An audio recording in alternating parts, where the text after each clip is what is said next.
We try to judge situations and events from our human understanding.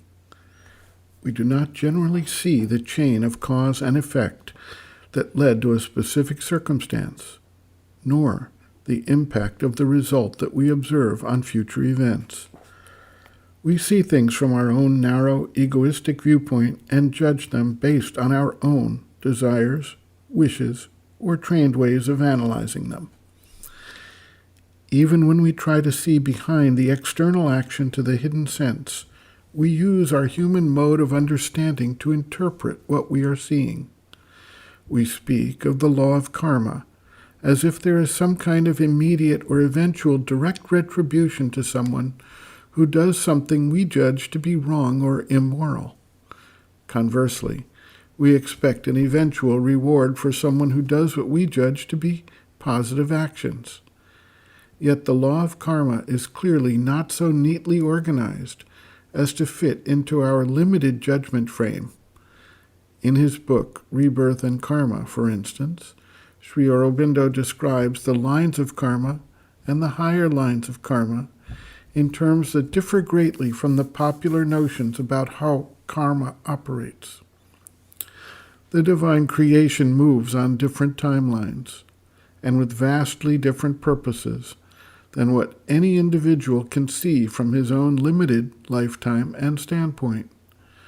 When we look at the time frames needed for the evolutionary process alone, consisting of billions of years, and try to compare it to the motives and actions we can conceptualize in our short span of years, which do not even represent a rounding error in the scale of the universal manifestation, we quickly realize that we are not in a position to judge any of these things as long as we remain anchored to our small, comfortable, and limited human forms of understanding.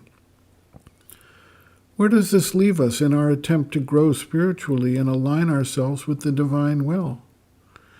At that point, when we surrender our attempt to define God by our mental conceptions, we begin to act from the higher wisdom based in aspiration, receptivity, and the deeper faith that is the light of the soul shining through our limited human mentality and vital nature.